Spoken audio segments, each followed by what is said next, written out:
Bom dia a todos. Inicialmente a minha saudação a todos os nossos magistrados aqui presentes. Uma saudação muito especial à doutora Isadora Segala Afanassieff, né? Bem-vinda, é a primeira vez que participa, ela vem lá da terceira região, então, e vem substituindo o doutor Ronaldo José da Silva. Então, bem-vinda, vai ter uma boa experiência aqui nesse órgão julgador, é uma boa experiência no órgão colegiado sempre. Uma saudação também muito especial ao doutor Antônio Carlos Pessoalins, nosso procurador-geral da República. Saudação muito especial também aos nossos juízes auxiliares, ao doutor Zandoná, ao doutor Evaldo deve estar chegando. Uma saudação aqui aos advogados, procuradores, defensores, partes interessados aqui presentes. Eu solicito inicialmente a leitura da ata da última sessão, do dia 26 de outubro. Aos 26 dias do mês de outubro de 2018, às 9 horas, na sede da Turma Nacional de Uniformização, em Brasília, realizou-se a 8ª sessão ordinária da Turma Nacional de Uniformização dos Juizados Especiais Federais, sob a presidência do excelentíssimo senhor ministro Paulo de Tarso Sanseverino. Participaram da sessão de julgamento o subprocurador-geral da República, Dr. Antônio Carlos Pessoa Lins, os juízes e juízas federais Ronaldo José da Silva, Carmen Elisângela Dias Moreira Rezende, José Francisco Andriotes Pizirri, Sérgio de Abreu Brito, Bianor Arruda Bezerra, Thaís Vargas Ferracini de Campos Gurgel, Fábio de Souza Silva, Erivaldo Ribeiro dos Santos e Francisco de Assis Basílio de Moraes, suplente do juiz federal Guilherme Bolorino Pereira, e o juiz federal Gabriel Brum Teixeira, suplente do juiz federal Ronaldo Desterro. Ok. Bom, nós temos um problema técnico, né, que é o doutor Erivaldo Ribeiro dos Santos, que está em Curitiba, e ele não está conseguindo acessar o sistema. Tem um processo em que é pedido de preferência que ele participa, mas, oportunamente, quando conseguir acessar, nós damos prioridade a esse julgamento. No mais, nós temos quórum, então podemos começar a sessão. Então, desde logo, já ficam aprovados os 184 processos em lista, né? E aí nós temos também 7 processos com pedido de sustentação oral, 4 processos com pedido de preferência. Então, vamos começar pelos processos com pedido de sustentação oral. O primeiro deles é da relatoria da doutora Carmen Rezende, o número não vou ler porque é o número 4 da pauta, e aqui o pedido de preferência do doutor Marcos Antônio Inácio da Silva, é por videoconferência do Rio Grande do Norte. Ele não conseguiu acessar. De todo modo, aqui a sinalização é que seria favorável a ele. Então, a doutora Carmen tem a palavra para já o relatório e voto.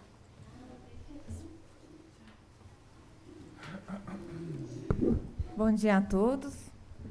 Nesse processo, em que a parte autora suscita incidente de uniformização em relação a um julgado oriundo da Turma Recursal do Rio Grande do Norte.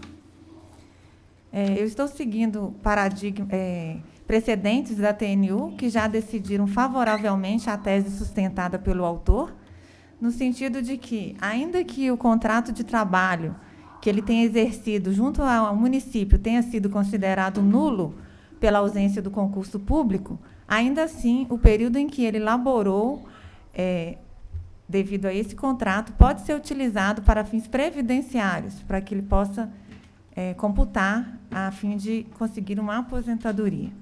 Então, como a turma decidiu de forma contrária aos precedentes da TNU, eu estou conhecendo do incidente e dando provimento, reafirmando a tese de que a nulidade da investidura ou do contrato decorrente da ausência de prévia aprovação em concurso público não anula o respectivo tempo de serviço, contribuição, desde que não tenha havido simulação ou fraude na investidura ou contratação, e determina, assim, a adequação do julgado nos termos da questão de ordem 20 dessa TNU.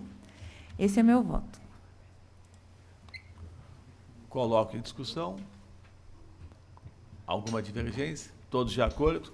Então, fica, desde logo, proclamado o resultado nos termos do voto da relatora. Na sequência, nós temos agora, também por videoconferência do Paraná, também da relatoria da doutora Carmen Rezende, é o número 18 da pauta, e a preferência aqui é o doutor André Luiz Moro Bittencourt. A doutora Carmen tem a palavra para conduzir o relatório e o voto. Relatório e depois... Acho que podia se dispensar o relatório. Se o doutor dispensar, por minha parte, tudo bem. Então, passamos diretamente a palavra ao doutor André Luiz Moro Bittencourt e consulte-a previamente se concorda com a dispensa da leitura do relatório.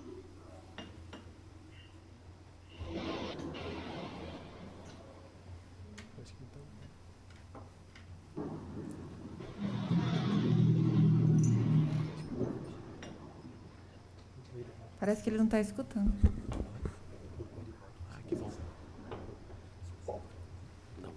Bom dia, excelências. Me escutam? Sim. Estamos escutando, pode falar. Estamos O escutando. áudio está um pouco ruim, excelência. A gente não consegue escutar a sua colocação com perfeição. Poderia repetir? Eu consulto o senhor a respeito da necessidade da leitura do relatório. Não havendo necessidade, o senhor já tem a palavra para a sustentação oral. Não, dispensa o relatório, excelência.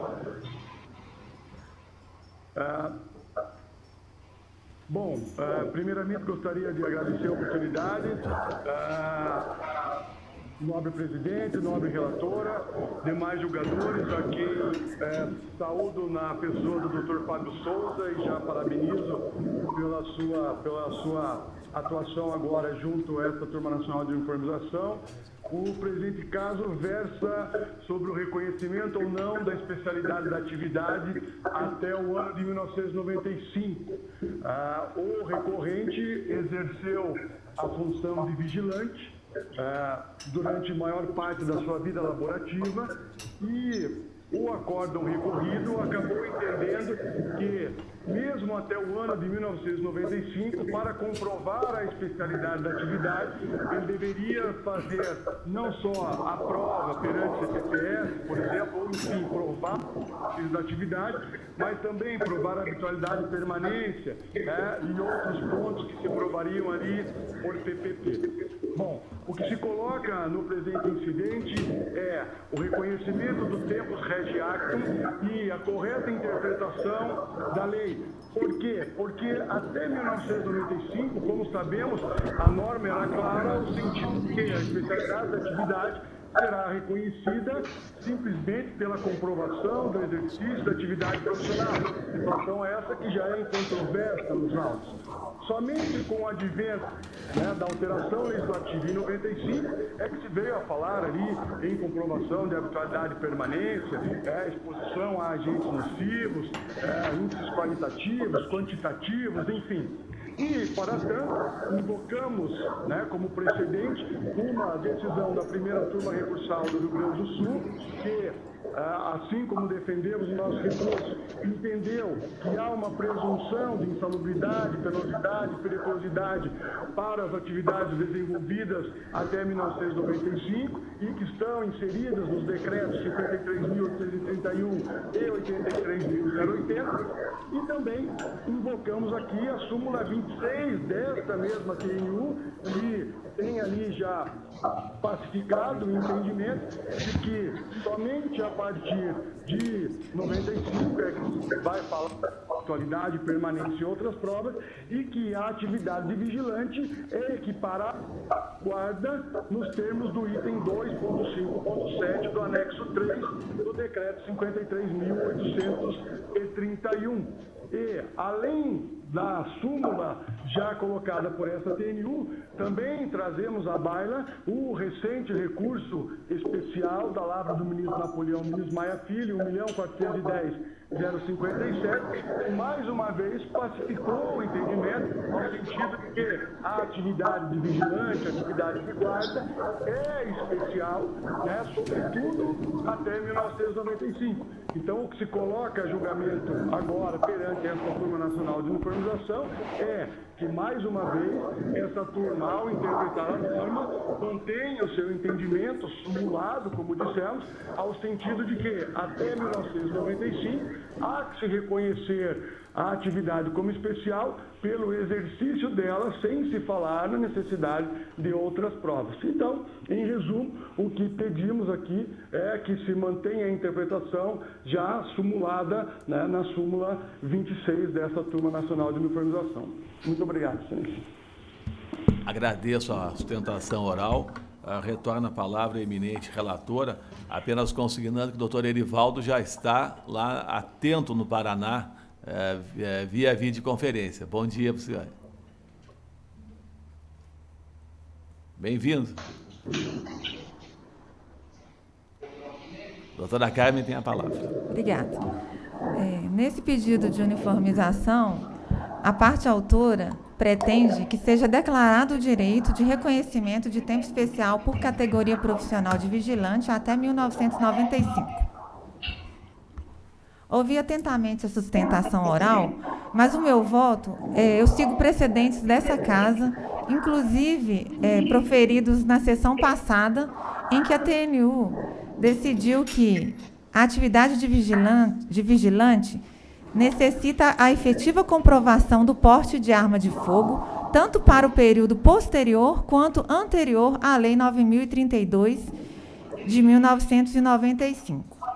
Cito outros precedentes aqui também da TNU, e como já é uma jurisprudência bem consolidada, eu penso ser desnecessário maiores comentários, e estou aplicando a questão de ordem número 13, no sentido de que não cabe pedido de uniformização quando a jurisprudência da TNU se firmou no mesmo sentido do acórdão recorrido, que, no meu entender, é o caso. Desse modo, eu não conheço do incidente nacional de uniformização de jurisprudência. É o meu voto. Em discussão? Senhor presidente, eu gostaria de pedir vista antecipada desse processo, porque me parece que há algumas decisões do STJ que eu gostaria de analisar se estão em confronto com a jurisprudência aqui da turma. Ok. Então, após o voto da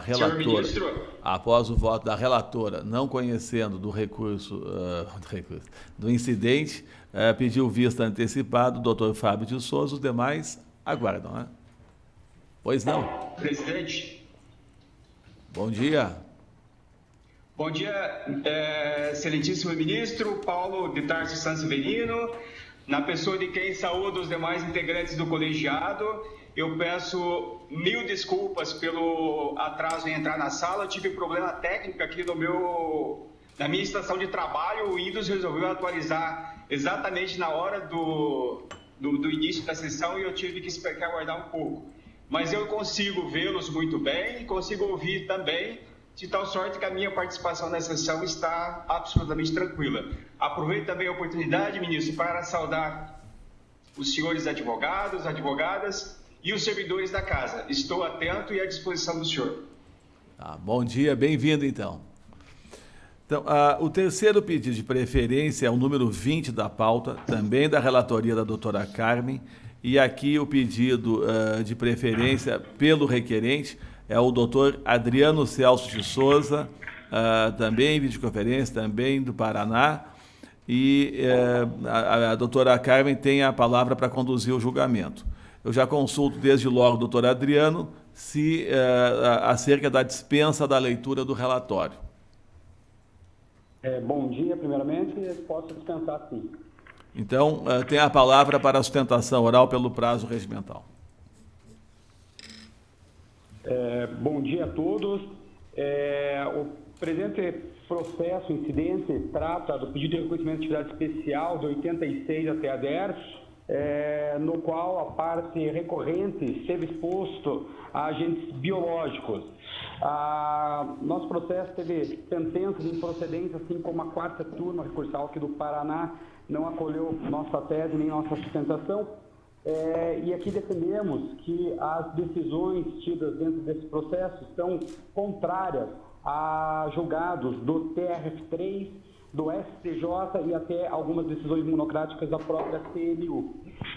Defendemos aqui que quando há exposição a agentes biológicos, não se deve se exigir uma habitualidade, pois a exposição a esses agentes biológicos não precisa ocorrer durante toda a jornada do trabalho, uma vez que basta o contato de forma eventual para que haja o risco de contração de algum tipo de doença. Além disso, a própria prova documental já carreada aos autos descreve que a parte recorrente teve contato com pacientes e usuários do hospital em qual trabalhava, assim sendo certo, até propriamente alinhado com as decisões indicadas TR3, STJ e TNU, o direito ao reconhecimento dessa atividade como especial. Assim, pedimos a reforma e uniformização do julgado nesse sentido. Muito obrigado. Agradeço a sustentação oral e passo a palavra à eminente relatora. Obrigada.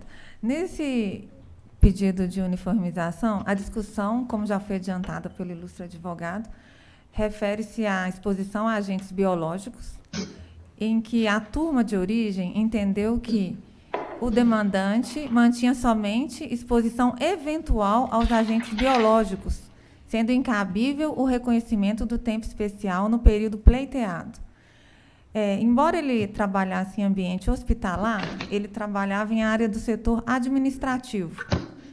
Ele não trabalhava diretamente na área da saúde, não era enfermeiro, auxiliar de enfermagem, ele trabalhava em escritório dentro de um ambiente hospitalar. Então, a turma concluiu que, ainda que houvesse a exposição, seria apenas eventual. E eu trago aqui precedentes da TNU, no sentido de que a habitualidade sempre foi exigida, mesmo no período em que vigorou a Lei 9.032 de 95. Então, uma vez, se houvesse habitualidade, teria direito ao tempo especial. Porém, como era apenas eventual, da mesma forma que a turma de origem decidiu, essa TNU também vem decidindo que não cabe o reconhecimento de tempo especial quando essa exposição é apenas eventual. Então, diante do exposto, eu estou conhecendo, porém negando o provimento ao recurso de uniformização. Esse é meu voto. Ok. Coloco em discussão.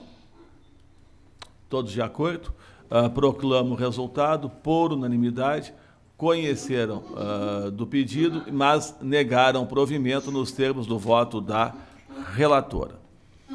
A quarta preferência é o número 24 da pauta, também da relatoria da doutora Carmen Rezende, e aqui o pedido pela reclamante é a doutora Daniela Origuela, que está no Rio Grande do Sul por videoconferência. Eu já consulto a eminente advogada sobre a necessidade da leitura do relatório. Não havendo necessidade, tem a palavra para a sustentação oral pelo prazo regimental. Bom dia, dispenso. Meus cumprimentos aos eminentes magistrados integrantes desta TNU e demais presentes. Trata-se aqui de reclamação proposta contra acórdão da primeira turma recursal do Rio Grande do Sul, que em juízo de retratação negou o provimento ao recurso, manteve decisão anterior, negando o provimento ao recurso, no qual é postulado o reconhecimento do tempo de serviço rural por segurado especial menor de 12 anos de idade. Invoca-se aqui, excelências, a aplicação da questão de ordem número 20 desta turma, para garantir a autoridade da decisão desta turma nacional de uniformização nos presentes autos. Excelências, o juízo reclamado assentou sua decisão sob a seguinte premissa: para concluir pelo efetivo trabalho rural em regime de economia familiar por menor de 12 anos, seria necessário provar de forma contundente que este trabalho era indispensável ao desenvolvimento socioeconômico deste grupo familiar e, no caso dos autos, o juízo reclamado entendeu que este trabalho rural era eventual e complementar ao desenvolvimento socioeconômico deste grupo familiar. Ocorre, porém, que o juízo reclamado firmou seu entendimento sem sequer acolher a preliminar recursal, em que foi postulada a complementação dos atos de instrução probatória do juízo de origem, indeferindo, assim, cerceando o direito de defesa do reclamante ao indeferir a produção de prova testemunhal para comprovação cabal, contundente, das circunstâncias relativas a esse trabalho rural em regime de economia familiar antes dos 12 anos de idade. No entender do reclamante, houve cerceamento do direito de defesa, a bem de legitimar com devido respeito, o entendimento, a bem do juízo reclamado legitimar, né, com devido respeito, o seu entendimento que é contrário à premissa jurídica firmada por esta turma nacional nos presentes autos. O juízo reclamado não permitiu a produção da prova testemunhal, cuja produção foi incessantemente pedida durante a instrução probatória e que foi indeferida por diversas vezes, em razão de ter sido realizada apenas uma justificação no âmbito administrativo. Justificação administrativa essa, na qual o servidor sequer inquiriu sobre as circunstâncias relacionadas ao trabalho rural deste menor de 12 anos, por entender que é incabível o reconhecimento pretendido. O objetivo desse pedido recursal consistia em inquirir, ainda que novas testemunhas, perante um juiz federal, sob a presença de advogados, sob o crivo do contraditório, testemunhas que poderiam esclarecer não só o termo inicial desse trabalho rural, mas também as demais circunstâncias, como o fato desse trabalho rural ser efetivamente indispensável ao desenvolvimento socioeconômico desse grupo familiar. É de se notar, excelências, que o juízo reclamado decidiu o seguinte: no caso concreto, disse, a análise da prova material e testemunhal não permite concluir que o autor trabalhava rotineiramente na atividade rural antes dos 12 anos. Sobre a prova testemunhal, o juízo reclamado expressamente referiu: os testemunhos foram divergentes quanto ao termo inicial do trabalho rural. Sobre a prova documental, referiu expressamente: não há qualquer documento em nome próprio para o período rural recorrido, anterior aos 12 anos, o que, convenhamos, é absolutamente natural em razão da faixa etária do segurado. E também referiu que haveria prova de que frequentava a escola dos 16 aos 18 anos de idade, o que sinalizaria, no seu entendimento, que este trabalho rural seria apenas complementar ao desenvolvimento do núcleo familiar. Essa conclusão não nos parece absolutamente legítima, com o devido respeito. O reclamante tem o direito de comprovar por meio de prova testemunhal todas as circunstâncias relacionadas ao seu trabalho rural antes dos 12 anos de idade, portanto, ao seu trabalho infantil, e tem o direito, acima de tudo, de postular a atribuição de efeitos previdenciários a esse trabalho que efetivamente ocorreu. Não nega, apesar disso, que estudou na localidade, não nega que não possui documentos em nome próprio, porque afinal era uma criança, e não nega que existe imprecisão nos depoimentos colhidos em sede administrativa e chama atenção para o fato das testemunhas serem pessoas humildes, mas que confirmaram que existiu o exercício de um trabalho rural antes dos 12 anos. Todas as 3 testemunhas confirmaram o fato. Daí porque, excelências, por ser direito do reclamante produzir tal prova e atribuir efeitos previdenciários ao seu trabalho infantil, daí porque é imprescindível o acolhimento da preliminar recursal, autorizando-se o deferimento da prova testemunhal a ser produzida sobre o crivo do contraditório. E daí porque tem aplicação a questão de ordem número 20 desta TNU, segundo a qual, se o provimento do incidente de uniformização importar necessidade de exame de provas sobre matéria de fato que foram requeridas e não produzidas, o acórdão deverá ser anulado para que tais provas sejam produzidas, ficando a turma recursal vinculada ao entendimento dessa TNU. Portanto, excelências, no entender do reclamante, aplicar a questão de ordem número 20 é sim garantir que o caso concreto seja devidamente analisado à luz da premissa jurídica firmada, assentada por essa turma recursal, por essa turma nacional, nos presentes autos. No caso concreto, o reclamante ainda entende que a medida mais adequada seria a baixa dos autos em diligência para a produção da prova testemunhal postulada, sob pena de haver maior prejuízo ao reclamante, tendo em consideração que foi reconhecido o trabalho rural exercido após os 12 anos, durante o período de 1983 a 1990. A produção da prova testemunhal vai permitir que se confira eficácia retrospectiva à prova documental que amparou o reconhecimento desse trabalho rural a partir dos 12 anos por 7 anos e vai permitir o reconhecimento desse trabalho rural antes dos 12 anos. Importa ainda, excelências, observar que no ofício enviado a esta TNU, o juiz e o reclamado prestou informações destacando que esta turma recursal analisou o conjunto probatório, fático probatório, formado nos autos, o qual foi considerado suficiente para apreciação da questão controvertida.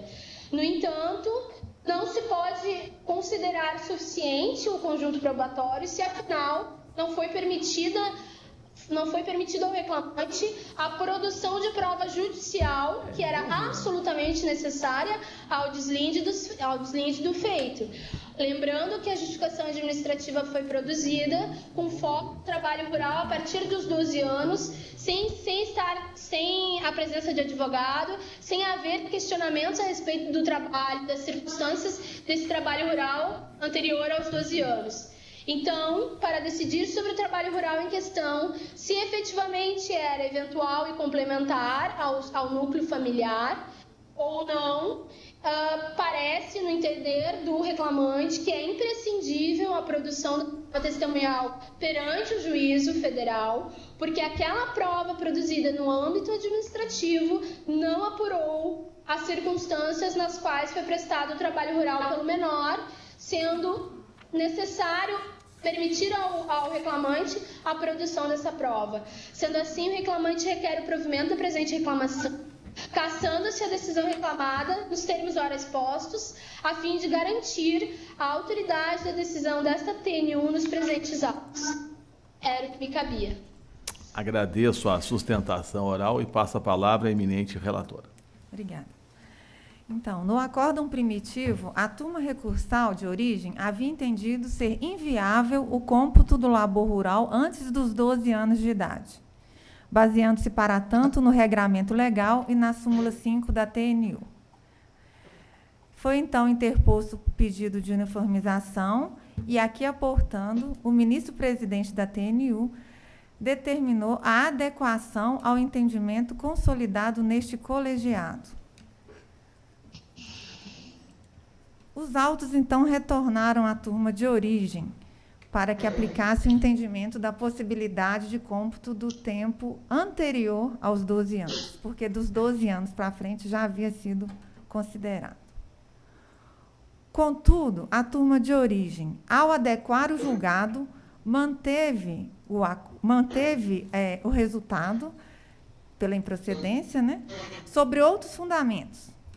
Então, a turma incursionou na análise da prova e entendeu que, ainda que se considerasse possível o cômputo do tempo anterior aos 12 anos, porque, de início, a turma entendeu que isso nem seria viável, então não tinha analisado a prova. Voltando aos autos, então, analisou a prova constante nos autos e entendeu que, no caso concreto, não haveria prova de que esse trabalho do menor de 12 anos fosse essencial ao sustento da família, não representava, então, algo que pudesse ser considerado para fins de entendê-lo como um segurado da Previdência Social. Até porque a turma arguiu que ele estudava, que o auxílio que ele prestava antes dos 12 anos era de pequena monta e não justificaria, então, o enquadramento como um segurado obrigatório da Previdência Social. Então, eu entendi que a turma adequou, sim, o entendimento da forma que foi determinado pelo ministro-presidente da TNU. Contudo, analisando a prova, entendeu que, no caso, não haveria como se considerar esse labor anterior aos 12 anos. Com relação à alegação de que deveria ser anulado o acórdão, eu entendo que as provas necessárias para o julgamento já se encontravam nos autos. A turma teve possibilidade de incursionar na análise das referidas provas e concluiu pela insubsistência das mesmas para os fins pretendidos. Então, nesse panorama, o meu voto é no sentido de julgar improcedente a presente reclamação. Ok. Em discussão? Todos de acordo? Proclamo o resultado. Por unanimidade, julgaram improcedente a reclamação nos termos do voto da relatora. Na sequência, nós temos mais um processo também da relatoria da doutora Carmen, e aqui é o número 10 da pauta, e é um pedido de preferência pela União, formulado pela doutora Priscila Rolim de Almeida. Eu passo inicialmente a palavra à eminente relatora, porque talvez tenha uma questão de ordem, né? Sim.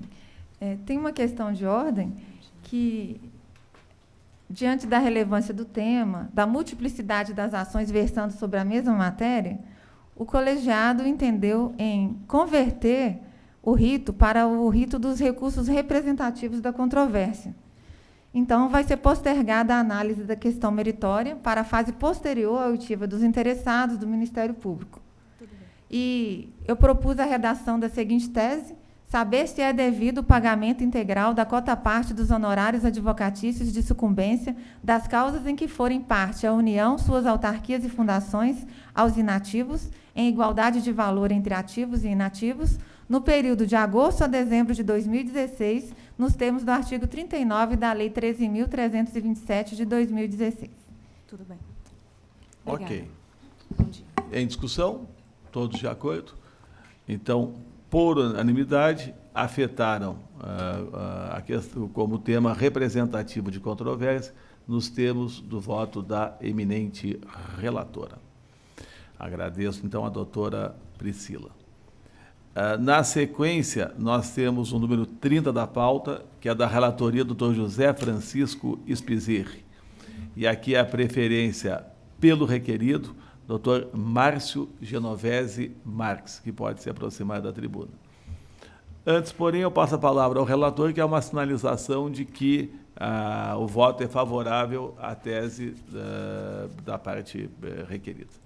Perfeitamente. Excelentíssimo senhor ministro Paulo de Tarso Sanseverino, senhor subprocurador Pessoa Lins, colegas, digno procurador da parte autora, servidores dessa casa, muito bom dia a todos. De fato, temos aqui, senhor presidente, já devidamente discutido pelo colegiado em sessão prévia na data de ontem o processo, e estamos sinalizando com um veredito de não conhecimento do incidente de uniformização interposto pela União Federal. Eventualmente, se o procurador da parte autora dispensar a sustentação oral, eu poderia brevemente fazer a leitura do meu voto, que é relativamente sintético, e também faria a leitura do relatório, que é mais sintético ainda, apenas para contextualizar. Perfeito. E para registros. Então, tem a palavra para relatório e voto. Perfeito. Eventualmente, se houver necessidade, Vossa Excelência terá a palavra. Senhor ministro, senhor relator, demais juízes, eu declino da minha oportunidade de fazer a sustentação oral e desejo ouvir o voto do ministro relator. Obrigado. Obrigado.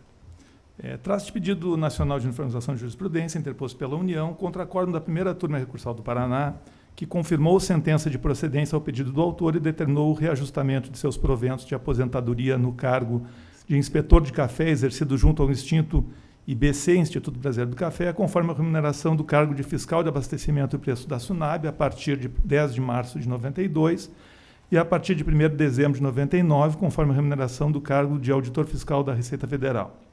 Alega contrariedade de jurisprudência do TRF3 e do Colégio do STJ, ambas no sentido da impossibilidade dos reajustes dos proventos conforme deferido, porque as atividades do extinto cargo de inspetor do café não podem ser consideradas similares à do cargo de auditor fiscal da Receita Federal, sendo indevido o respectivo enquadramento. Refere também ofensa ao teor da súmula 359 do STF, no sentido de que os proventos da inatividade regulam-se pela lei vigente ao tempo em que o servidor reuniu os requisitos necessários.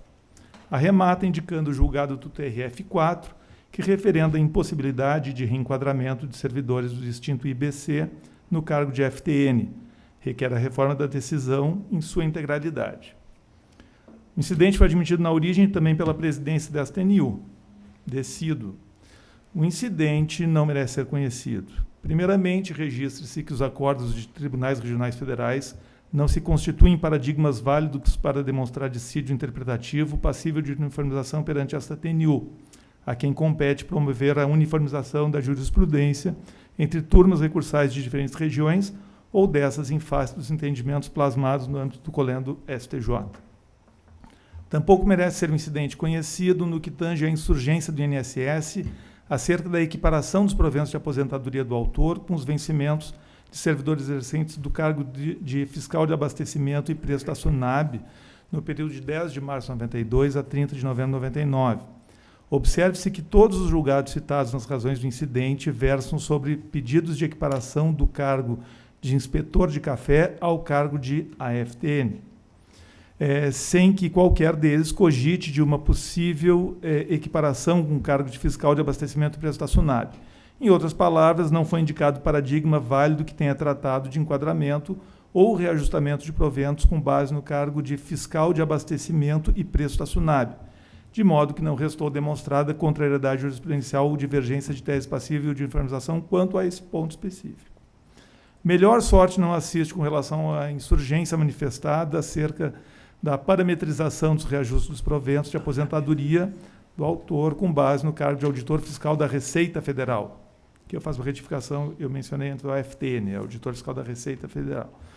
É que a turma de origem, ao reconhecer o direito do autor a ter seus proventos de aposentadoria referentes ao cargo de inspetor do café reajustados em conformidade com os vencimentos do cargo de auditor fiscal a partir de dezembro de 99, o fez amparada nos efeitos de sentença proferida na ação civil pública, número tal, proferida pelo Juízo Federal da 7ª Vara Federal Civil do Rio de Janeiro, onde os fiscais de abastecimento e preços foram enquadrados no cargo de auditor fiscal da Receita Federal do Brasil, residindo aí o fundamento jurídico para reclamar da equiparação de regimes remuneratórios, ou seja, não se entrou na questão levantada pela União.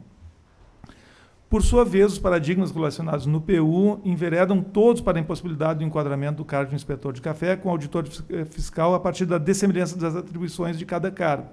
Ponto esse que, não obstante, passou ao largo da fundamentação ou de qualquer consideração discorrida no acordo recorrido, e sem que, por outro lado, a matéria tenha sido pré-questionada com oportuna oposição de base de declaração. Assim, os paradigmas não apresentam similitude fático-jurídica com o acordo recorrido no ponto em que supostamente residiria o dissídio jurisprudencial alegado, inviabilizando o conhecimento do PU. Por fim, faço ver do manifesto descabimento da alegada violação aos termos da súmula 359 do STF, aquela que dispõe, ressalvada a revisão prevista em lei, os proventos da inatividade regulam-se pela lei vigente ao tempo em que o militar ou o servidor civil reuniu os requisitos necessários. Inicialmente, porque a discussão do tema, sob essa perspectiva, remeteria ao enfrentamento de matéria constitucional, refugindo ao escopo do incidente de uniformização sob exame. E também porque o referido enunciado se limita a dispor textualmente sobre a necessidade de respeito ao direito adquirido do servidor se aposentar segundo a normatividade vigente à época do implemento dos requisitos para o benefício. Ou seja, é uma súmula que institui regra protetiva ao servidor, deixando a recorrente de promover o indispensável cotejo analítico que evidenciasse por onde a decisão recorrida estivesse a violar os termos do indicado enunciado. Antes posto, voto por não conhecer do incidente de uniformização nacional de jurisprudência interposto pela parte ré. É o voto, senhor ministro. Ok. Em discussão? Todos de acordo? Não, por unanimidade, não conheceram do incidente nos termos do voto do relator. Muito obrigado. Na sequência, nós temos o número 95 da pauta, que é da relatoria do Dr. Guilherme Bolorini. E aqui nós temos um pedido de preferência para a sustentação oral pelo Dr. Alex Fabiano Alves da Silva, que falará pelo requerente através de videoconferência de seu escritório em São Paulo. Fica dispensado já o relatório, e aí passa a palavra diretamente ao doutor Alex Fabiano Alves da Silva para sustentação oral. Inicialmente, agradecendo a oportunidade cedida para a apresentação de sustentação oral, apesar do pedido feito bem em cima da hora. Cumprimento o ínclito presidente dessa turma nacional, o ministro Paulo de Tarso. Obrigado. E aos demais nobres julgadores e ao douto relator do presente caso. O ponto controverso trazido à discussão embasa-se no pedido de anulação do julgado em virtude da ausência de apreciação da turma recursal do Estado de São Paulo acerca de um período de atividade especial laborado no intervalo de 2003 a 2012, no qual a recorrente permaneceu exposta a ruídos de 88,7 decibéis, comprovados por meio de formulário PPP, devidamente preenchido e subscrito pelo representante da empresa, linhas correntes, indústria metalúrgica e indústria têxtil, localizado aqui no ABC Paulista. Conforme apresentado nas razões do agravo contra despacho denegatório, a questão de ordem número 20 traz amparo ao pedido de anulação ao julgado em virtude, insisto, da ausência de manifestação da douta relatora julgadora. A situação fática não foi devidamente examinada com respeito a este período controverso de 2003 a 2012, tendo a ausência da fundamentação a respeito do que haveria impedido o reconhecimento deste período de atividade especial. E daí o fundamento no artigo 93, inciso 9 da Carta Magna, sobre o direito e o dever à fundamentação de sentença. Com relação ao formulário PPP, ele veio, além de subscrito pelo representante da empresa, representante do local administrativo da empresa, também pelo engenheiro de segurança do trabalho, senhor José Ricardo Landgraf, e que no outro juízo de primeira instância não havia acatado nenhum dos períodos e, através de parcial reforma, a turma recursal de São Paulo delimitou o reconhecimento, através deste mesmo formulário, o reconhecimento do período especial até abril de 2002, por exposição a ruídos de 91 decibéis. Insisto, amparado no mesmo documento, na mesma prova, formulário PPP. Desta forma, a questão de ordem suscitada, número 20, já suscitada em outra apresentação de sustentação oral anterior, deve ser apreciada também no presente caso, em virtude da delimitação do acesso à discussão do período de atividade especial de 2003 a 2012, na ocasião do julgamento pela turma recursal de São Paulo. De plano, também levanto uma breve observação acerca da presença da doutora julgadora, doutora Isadora Segala, que na ocasião proferiu o voto de não admissibilidade ao pedido de uniformização perante a turma recursal aqui de São Paulo. Peço vênia por não ter suscitado isso no início da manifestação. E de forma conclusiva, reforço o pedido de anulação do julgado e o retorno dos autos à turma recursal de São Paulo para a oportunidade de apreciação do conteúdo probatório acerca do período de atividade especial no intervalo de 2003 a 2012, no qual a recorrente, senhora Sueli Escobar, permaneceu exposta ao ruído de 88,7 decibéis, amparada em formulário PPP preenchido conforme as exigências regulamentares levantadas pelo INSS. Sem mais, desde já reforçando o muito obrigado. Agradeço ao doutor Alex e já passo a palavra ao doutor Guilherme Bolorini para o seu voto.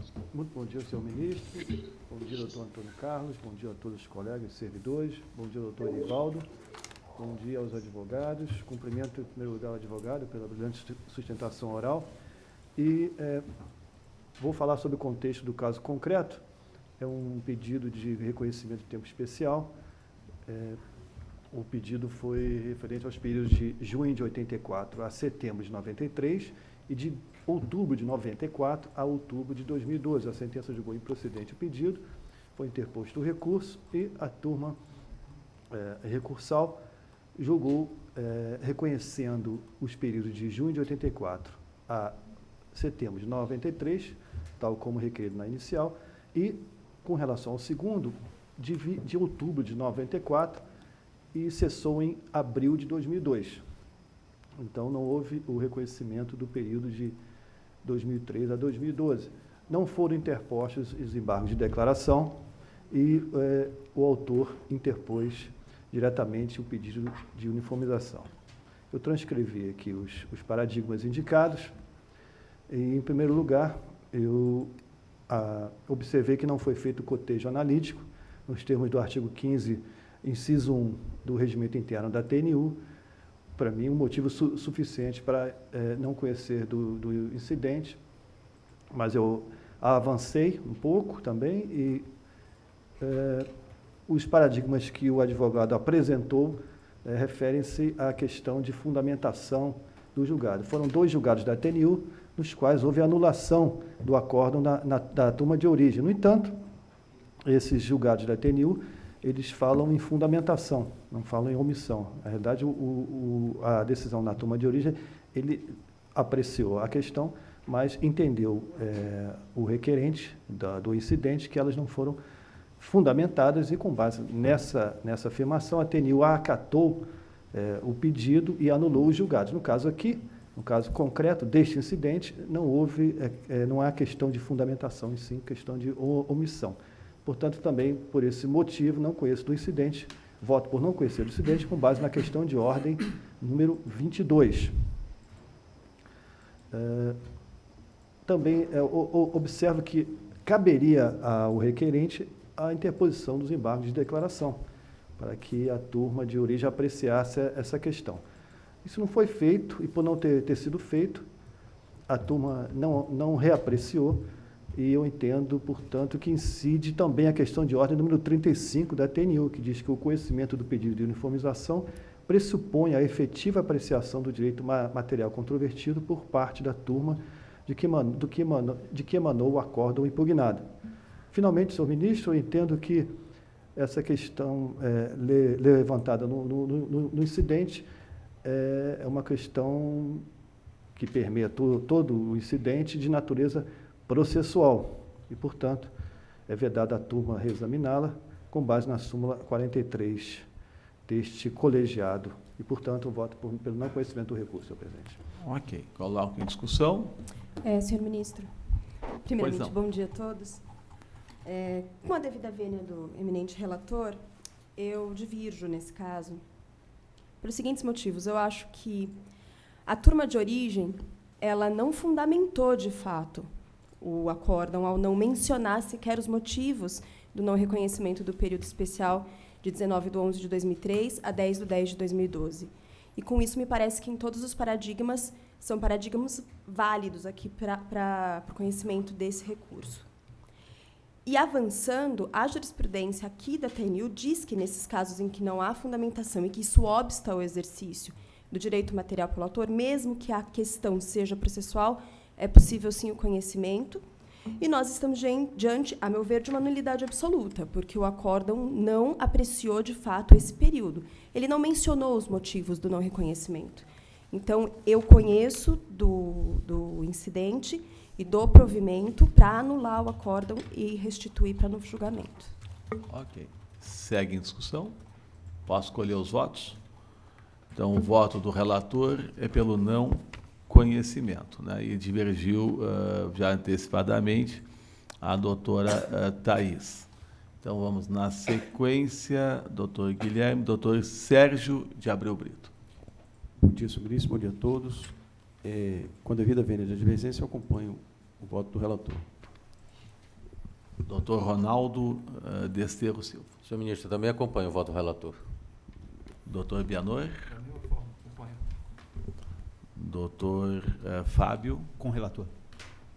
Doutora Isadora. Acompanho o relator. Doutora Carmen.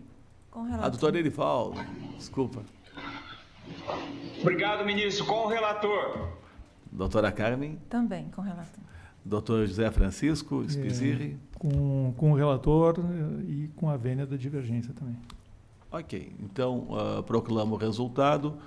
Por maioria, não conheceram do incidente de uniformização, nos termos do voto do relator, vencida a doutora Thaís de Campos Gurgel. Agradeço a sustentação oral e aí passo a palavra. Agora vamos aos pedidos de preferência. Temos 4 pedidos de preferência. O primeiro deles é da relatoria do Dr. Ronaldo José da Silva, e aqui nós temos o pedido de vista do Dr. Sérgio de Abreu Brito. É o número 1 da pauta, e a preferência foi solicitada pela doutora Indira Quaresma, pelo requerido INSS. Dr. Sérgio de Abreu Brito tem a palavra. Bom, senhor ministro, esse caso, processo de relatoria, como já foi mencionado, doutor Ronaldo, estou acompanhando na análise da admissibilidade, tendo que há a divergência jurisprudencial, então o incidente deve ser conhecido. Porém, tem uma divergência quanto à análise do mérito feita pelo relator, só para fixar aqui a questão controvertida, que já foi afetada, né, representativa de controvérsia, tema 173, é saber se a deficiência decorrente de incapacidade temporária, mesmo quando o prognóstico de recuperação seja inferior ao prazo de 2 anos, pode ou não ser considerada como impedimento de longo prazo para fins de concessão do benefício de prestação continuada. Súmula 48 da TNU e artigo 20, parágrafo 2º e 10º da Lei 8.742 de 93, LOAS, com redação dada pelas leis 12.435 de 2011, 13.146 de 2015 e 12.470 de 2011.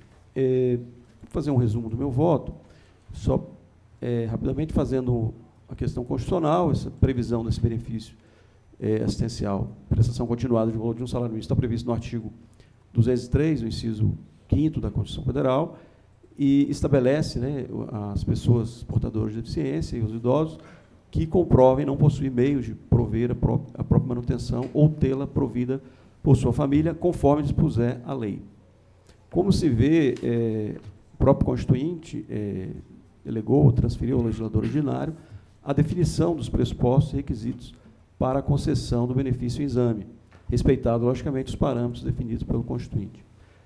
A matéria, originariamente, foi disciplinada na Lei 8.742, a Lei de Organização da Assistência Social, LOAS, de 93, que estabeleceu no seu artigo 20 o benefício de prestação continuada, garantia de um salário mínimo mensal à pessoa com deficiência, ao idoso com 65 anos ou mais, né?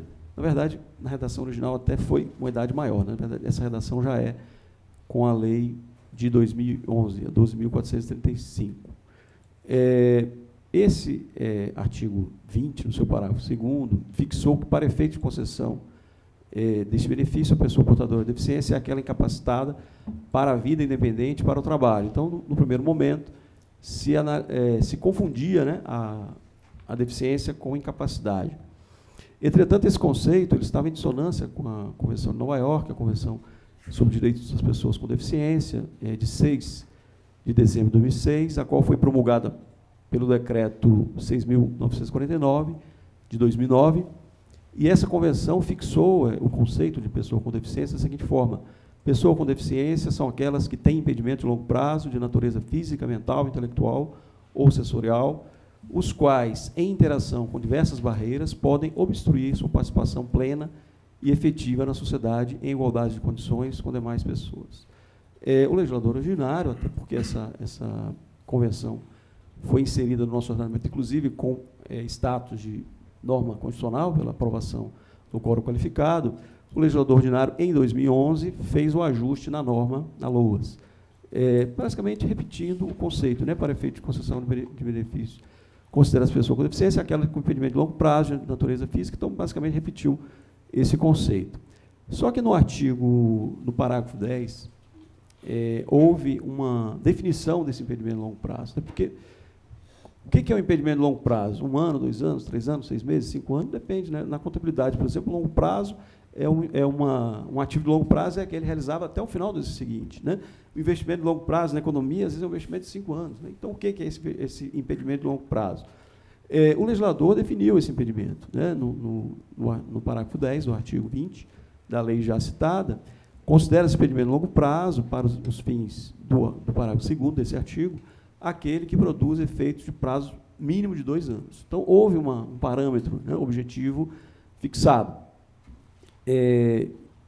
A questão que eu vejo é que há um parâmetro, na verdade, sem esse parâmetro não se pode conceder um benefício, lógico, tem que ser analisado no caso concreto, porque, às vezes, o perito faz uma perspectiva de uma possibilidade da pessoa voltar, né, não ter mais o impedimento, mas, às vezes, esse prazo há uma certa dúvida. Então, isso pode ser analisado no caso concreto. O sujeito precisa de uma cirurgia. Essa cirurgia ainda não tem uma data marcada. Logicamente que esse prazo pode ser estendido no caso concreto, dependendo da situação do impedimento caracterizado no laudo. Mas eu entendo que esse prazo de 2 anos ele não pode ser afastado. A própria Constituição, né, transferiu ao legislador essa fixação. Então, estou divergindo, em parte, na verdade, do voto do relator, porque, no caso concreto, a turma aplicou esse entendimento, que eu já mencionei, e considerou que não havia impedimento de longo prazo, pelo prazo que foi estabelecido na perícia judicial. Então, pedindo a vênia no relator, na verdade, ele havia dado parcial provimento ao incidente. Eu estou conhecendo o incidente, mas negando o provimento, bem como para que seja fixada por esse colegiado a seguinte tese representativa de controvérsia. Para fins de concessão do benefício essencial de prestação continuada, o conceito de pessoa com deficiência, que não se confunde necessariamente com a situação de incapacidade, porque isso eu deixei claro no meu voto, são conceitos diferentes, é imprescindível a configuração de impedimento de longo prazo, com duração mínima de 2 anos, a ser aferido, no caso concreto, desde a data do início da sua caracterização, porque, às vezes, o laudo informa, ele está com esse problema desde 2016, então, já há os 2 anos. Né? Então, esse prazo tem que ser medido desde o momento inicial dessa caracterização. E, nesse sentido, eu também proponho uma alteração do enunciado 48 dessa TNU para o texto dessa tese que eu estou propondo nesse momento. É como voto, senhor ministro. Ok. Coloca em discussão. Posso escolher os votos? Então, na sequência, o doutor Ronaldo era o mais antigo, doutora Carmen Rezende. Eu acompanho a divergência. Doutor Spizirri. Eu acompanho a divergência manifestada no voto vista do doutor Sérgio e não posso deixar passar essa oportunidade para me congratular mesmo sobre a elevada qualidade dos fundamentos que empregou. Né? No caso aqui, basicamente, repetindo, né, o comando legal, mas fazendo, por outro lado, ver da sua razoabilidade, do seu acerto, né, para dimensionar esse requisito temporal que se põe como requisito para o benefício. Né. Então, renovando os meus elogios a ele, manifesto a anuência com o seu voto. Doutor Guilherme Pereira. Senhor ministro, eu acompanho a divergência, também cumprimentando o doutor Sérgio, também concordo com a alteração do enunciado da súmula 48 da TNU, senhor presidente. Doutor Bianor. Acompanho também, senhor ministro, a divergência. Doutor Ronaldo. Eu acompanho a divergência também, inclusive com relação à alteração da súmula. Doutor Fábio. Acompanho a divergência. Doutora Thaís. Acompanho a divergência. Doutor Edivaldo. Peço vênia ao relator, que fez, de fato, um belíssimo voto também, mas alinham ao voto divergente e parabenizo o doutor Sérgio realmente pela qualidade do voto e pela sensibilidade com que tratou o tema. E, nesse sentido, então, eu voto acompanhando a divergência. Ok. A doutora Isadora não participa, né? Não, doutor Ronaldo. O doutor Ronaldo era o relator. Então, com isso, proclamo o resultado, prosseguindo no julgamento após o voto vista, doutor Sérgio Abreu Brito, no sentido de conhecer do incidente e negar provimento, a Turma Nacional decidiu por maioria, vencido o relator, negar provimento ao incidente. Nos termos do voto divergente, o doutor Sérgio Brito lavrará o acórdão. Além disso, a turma decidiu alterar o enunciado da súmula 48, e aí já foi lido, ficou nos seguintes termos: para fins de concessão do benefício assistencial de prestação continuada, o conceito de pessoa com deficiência, que não se confunde necessariamente com a situação de incapacidade laborativa, é imprescindível a configuração de impedimento de longo prazo, com duração mínima de 2 anos, a ser aferido no caso concreto, desde a data do início de sua caracterização. Então, incidente de uniformização julgado como representativo de controvérsia nos termos do artigo 17.7 do Regimento Interno, tema 173. Ok? O próximo processo é o número 2 da pauta, relatoria do Dr. Sérgio Abreu Brito, e aqui o pedido de vista é do Dr. Erivaldo Santos. Aqui, preferência pelo INSS, requerido, Dr. João Quinelato. Dr. Erivaldo tem a palavra para o seu voto. Senhor ministro, trata-se de um pedido de uniformização suscitado pela parte autora, que se insurge contra um acordo da 2ª Turma Recursal do Rio de Janeiro, que deu parcial provimento ao seu recurso inominado, tão somente para reconhecer a validade das contribuições efetuadas pela segurada na modalidade de facultativo baixa renda, a partir da data do registro do Cadastro Único de Programas Sociais do Governo Federal em dezembro de 2012.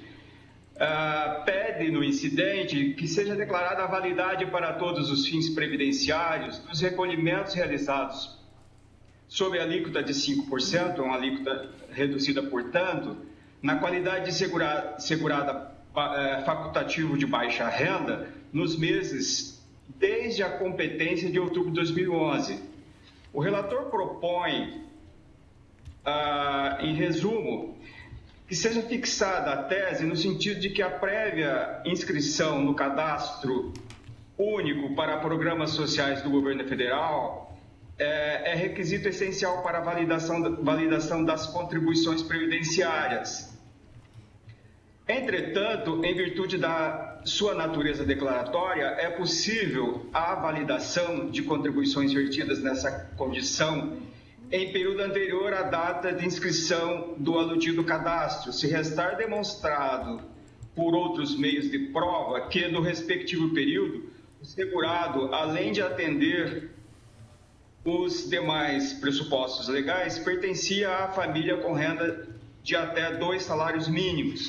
Eu estou apresentando um voto divergente com a vênia do relator. O voto é sucinto e eu vou torná-lo mais sucinto ainda agora oralmente, dada a dinâmica da nossa Turma Nacional de Uniformização.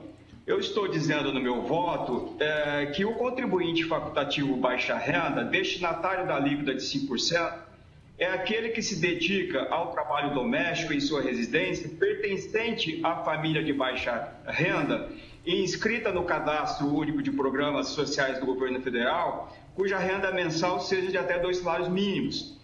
Além desse limite, a lei exige o prévio cadastro.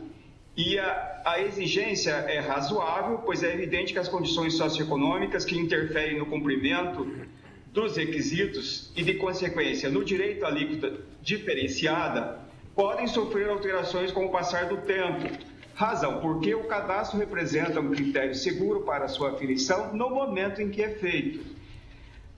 E, nesse sentido, a minha divergência em relação ao voto relator é apenas em relação à validação das contribuições pretéritas. E eu estou propondo, já encaminhando aqui para a conclusão, que seja fixada a tese no sentido de que a prévia inscrição no cadastro para programas sociais do governo federal, CAD único, é requisito essencial para a validação das contribuições previdenciárias e os efeitos dessa inscrição não alcançam as contribuições feitas anteriormente. É como voto, senhor ministro. Ok. Então, vamos colher os votos. Abriu a divergência. Então, na sequência, o relator era o doutor Ronaldo. Na sequência, a doutora Carmen. Nesse processo, eu voto de acordo com a divergência. Doutor Spizerri. Eu, nesse processo também, com a vênia do relator, eu me alinho à divergência pelos fundamentos consignados, ainda que efetivamente possa ter uma natureza declaratória, a inscrição no CAD único, ela é declaratória de uma situação de insuficiência econômica que vai justificar recolhimentos reduzidos dali em diante, né? Mas também não deixo de considerá-la como um requisito, né, legal para que a parte autora possa fazer jus a determinadas benesses. E ele tem o sentido de ser, essa prévia inscrição no CAD único, que é de tornar aquele núcleo familiar que pretende se valer dessas benesses da legislação assistencial, de tornar esse núcleo visível perante a administração pública. Ou seja, no sentido até de impugnar uma alteração das condições de fortuna, de renda desse núcleo familiar, o que se tornaria virtualmente impossível se nós analisarmos em uma perspectiva de retrospectiva, no sentido de que se torna uma prova impossível ou quase impossível a impugnação retroativa, né, de que esse núcleo familiar não fazia jus ao status de família de baixa renda. Então, sinteticamente, por esses motivos, renovando vênia ao relator, acompanha a divergência. Na sequência, doutor Sérgio Brito. Sobre a questão de ordem, na verdade, o relator do caso sou eu. Tá. Doutor Guilherme. Senhor ministro, eu peço vênia à divergência, mas eu vou acompanhar o relator. Realmente eu concordo que a inscrição no CAD único é essencial, é um requisito básico, né, para se reconhecer como uma família de baixa renda, mas eu entendo que essa inscrição é de caráter declaratório, que deve se dar oportunidade à pessoa que se inscreveu, de comprovar que era realmente uma família de baixa renda. Nesses termos, eu acompanho o relator, senhor ministro. Doutor Ronaldo. Eu acompanho a divergência. Doutor Pianor. Também, senhor ministro, com a vênia do eminente relator, vou acompanhar a divergência. Doutora Thaís. Eu acompanho a divergência. Doutor Fábio. Senhor ministro, eu vou acompanhar o relator, principalmente porque atualmente não há qualquer critério de controle para a realização da inscrição, o início das contribuições na condição de segurado de baixa renda. Então, não me parece que é possível desconsiderar um longo período de contribuição feito pelo segurado nessa condição. Então, eu estou acompanhando o relator. Doutor Ivaldo. Doutora Isadora. O doutor Ronaldo já votou nesse caso. Então tá bom. Então, com isto, fica concluído o julgamento, proclamo o resultado. Prosseguindo no julgamento, após o voto vista, doutor Erivaldo Ribeiro dos Santos, conhecendo do pedido e lhe negando o provimento, a turma nacional decidiu por maioria, vencido o relator, negar provimento ao pedido de uniformização nos termos do voto do doutor Erivaldo dos Santos, que lavrará o acordo. o doutor Ronaldo José da Silva, o doutor Fábio de Souza, o doutor Guilherme Bolorino acompanharam o relator, que conhecia e dava parcial provimento ao incidente. Então, incidente julgado como representativo de controvérsia, artigo 17.7 do Regimento Interno. Ok? Na sequência, número 146 da pauta, relatoria do Dr. Fábio César dos Santos Oliveira, pedido de vista, Dr. Sérgio de Abreu Brito. Preferência pelo INSS, que é o requerente, doutora Bruna Paliano. Doutor Sérgio de Abreu Brito tem a palavra. Agradeço, ministro. Não, nesse caso, esse colegiado já decidiu por maioria o conhecimento do incidente de formalização, inclusive com voto divergente da doutora Luísa. Nesse caso, o relator, doutor Fábio César, ele não conhecia inicialmente do incidente. Posteriormente, houve essa turma, decidiu pelo conhecimento, e ele prolatou também o seu voto de análise de mérito, no sentido, especificamente, de dar parcial provimento. Eu estou divergindo do relator, na verdade é uma divergência não total. Tá bom.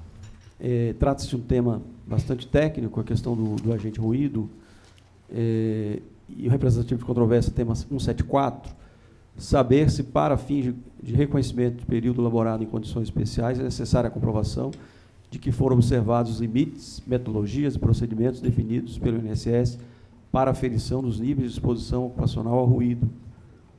Artigo 58, parágrafo 1º da Lei 8.203 e artigo 280 da Instrução Normativa do INSS 77 de 2015. Após analisar o voto do relator, tenho divergência tão somente em relação ao item 3 da tese proposta. Então, eu faço aí até vou fazer um resumo rapidamente, faço aí um exame do agente ruído, da evolução legislativa, e a partir de 2004, na verdade é o período aqui em comento, a legislação prevê que o agente ruído deve ser aferido, né, pela metodologia da norma de higiene ocupacional, NHO 01, fixada aí, estabelecida pela Fundacentro. E esse parâmetro, né, ele já foi estabelecido nessa norma já mencionada, e a partir de 2004, 1º de janeiro de 2004, esse é o voto também do relator, entende-se que deve ser utilizada essa metodologia. E essa metodologia de apuração, inclusive, ela deve constar do PPP. Até aí, concordo integralmente com o relator. A questão de discordância é no item 3 da proposta de tese do relator, vou até abrir aqui, é que ele entendeu que, se não houver essa metodologia, fixação dessa metodologia, poderia a turma, né, o magistrado que estivesse analisando o processo, considerar, com base no livre convencimento fundamentado, considerar essa medição, mesmo que não fosse aquela normatizada. É aí que tem uma discordância com o meu voto. Eu entendo que, se a norma estabeleceu uma metodologia de apuração, e o PPP não informa essa metodologia, ou omissa ou outra metodologia, deve ser verificado no laudo, no LTCAT, qual foi o parâmetro. Porque assim como o calor, né, o ruído, é um agente nocivo altamente difícil de se... Você tem que ter um parâmetro, né? Não é um chute, o valor foi tanto, mas qual foi o parâmetro de medição? Então, tem que se ter um parâmetro até para que se possa comparar, né? Para se comparar. Se as medições são feitas com metodologia diversa, não há como comparar as medições. Então, estou divergindo nessa parte em que, em caso de omissão no período supracitado, na verdade, eu vou ler a tese completa aqui, que eu estou propondo, a partir de 1º de janeiro de 2004, é obrigatória a utilização da NHO 01 da Fundacentro como metodologia de aferição do agente ruído no ambiente de trabalho, devendo tal técnica ser informada no PPP, com a respectiva indicação do nível de exposição normalizado, o NEM. Em caso de omissão, é o item B, em caso de omissão no período supracitado da indicação da metodologia empregada para a aferição do agente ruído do PPP, esse documento não deve ser admitido como prova da especialidade do trabalho para agente nocivo em apreço, devendo ser apresentado o respectivo laudo, LTCAT, para fins de demonstrar a técnica utilizada na respectiva medição. Então, meu voto é nesse sentido, dando provimento e propondo a tese ora mencionada. Okay. Como voto. Fica em discussão, o doutor Fábio já votou, né? Aqui tem uma sinalização dos votos. A necessidade de escolher o resultado, de fazer a individualização. Deixa eu ver aqui. Fechei aqui.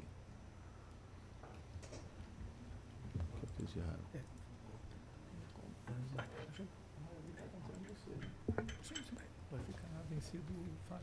Então tá, então vamos escolher os votos, começando pela doutor Sérgio, doutor abriu a divergência, o doutor Sérgio Brito. Então vamos lá, doutor Ronaldo. Eu, com a vênia do relator, acompanho a divergência. Doutor Bianor. Com a divergência. Doutora Thaís. Com a divergência. Doutor Erivaldo. Com a divergência, ministro. Doutora Isadora. Com a divergência. Doutora Carmen. Também acompanha a divergência. Doutor Spizirri. Com a divergência. Doutor Guilherme. Com a divergência. E o relator, então. Então, com isso, proclamo o resultado. Prosseguindo o julgamento, após o voto vista do doutor Sérgio Brito, a TNU, por maioria, vencido o relator, deu provimento ao pedido de uniformização nos termos do voto divergente do doutor Sérgio Brito, que lavrará o acórdão. Incidente, então, como representativo de controvérsia, e etc., tema 174. O próximo é o número 40, relatoria do Dr. Guilherme Bolorini. Aqui a preferência é pela requerente União, doutora Priscila Rolim de Almeida. Doutor Guilherme tem a palavra. Senhor presidente, o incidente foi interposto em face de julgado da 5ª Turma Recursal do Rio Grande do Sul, que teve a seguinte conclusão. A União deverá proceder à revisão das progressões funcionais da parte autora, respeitando o interstício de 12 meses e tomando-se como termo inicial da contagem a data que o servidor entrou em efetivo exercício, hipótese em que a progressão e seus efeitos financeiros devem ser concedidos desde o implemento de cada um dos 12 meses subsequentes.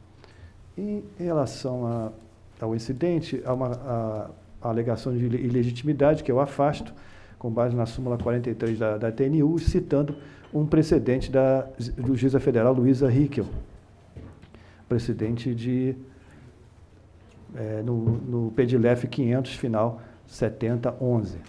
Com relação à alegação de prescrição do fundo de direito, eu também estou afastando, aplicando aqui o 22, porque o paradigma indicado do Superior Tribunal de Justiça trata de questão referente à impugnação a enquadramento funcional. No presente processo, o objeto é a declaração do direito à progressão funcional com interstício de 12 meses, ao invés de 18 meses, até a edição do regulamento previsto na Lei 10.855 de 2004. A terceira questão trazida no incidente é justamente o marco inicial da contagem desse prazo de 12 meses, prazo de interstício, para a progressão funcional. Nos paradigmas indicados, eu estou votando pelo conhecimento do incidente, senhor ministro e colegas, com relação ao paradigma da turma recursal de Goiás. Mas essa matéria já foi apreciada pela TNU e eu cito aqui o julgado referente ao PEDILEF 500, final 7104, de fevereiro de 2017, da relatoria do juiz federal Fernando Moreira Gonçalves. E, portanto, eu estou aplicando a questão de ordem número 13. Não cabe pedido de uniformização quando a jurisprudência da TNU se firmou no mesmo sentido do acórdão recorrido. E, por fim, senhor ministro e colegas, o pedido com relação à aplicação da Lei 11.960 de 2009, nesse ponto, eu estou votando pelo conhecimento do incidente e sobrestamento do processo até que o Supremo Tribunal Federal julgue o RE 870.947. Esse é o meu voto, senhor ministro. Ok. Em discussão? Todos de acordo? Posso proclamar o resultado? Sim. Por unanimidade, conheceram do incidente apenas no que respeita à aplicação da Lei 11.960 de 2009, determinando seu sobrestamento na turma até que o STF julgue o RE 870.947 nos termos do voto do relator. Com isso, então, encerramos os pedidos de preferência. Nós temos também as súmulas e questões de ordem. Em relação à súmula número 48, o doutor Sérgio Brito já se manifestou e já houve a deliberação. Nós temos, então, agora uma questão de ordem, uma sugestão de alteração do enunciado da questão de ordem número 39, que é proposta pelo doutor Guilherme Bolorini Pereira, que tem a palavra.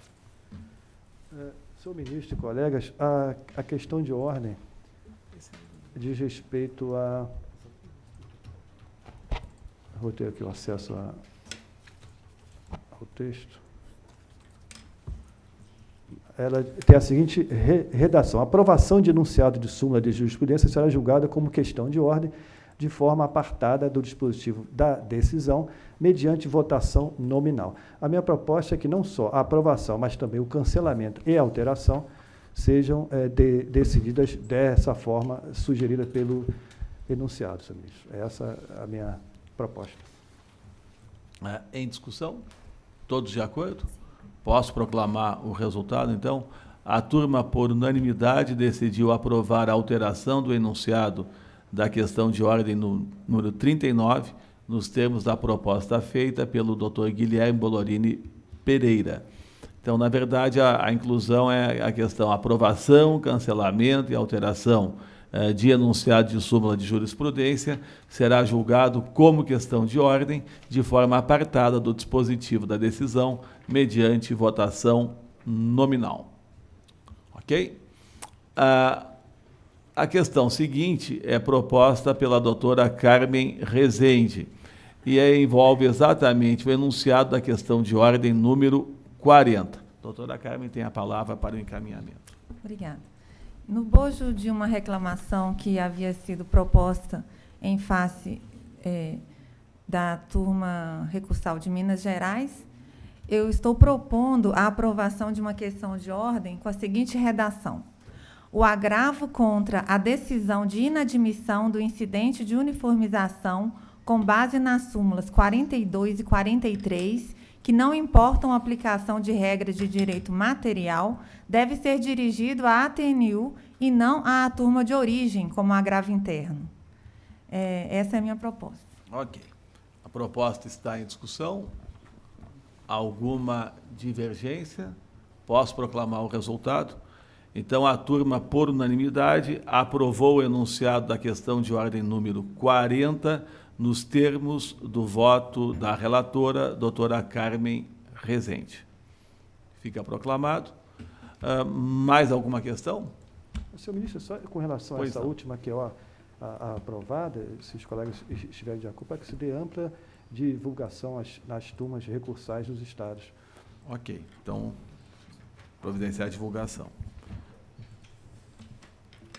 Bom, então, já vamos encaminhando para o final. Apenas duas observações finais.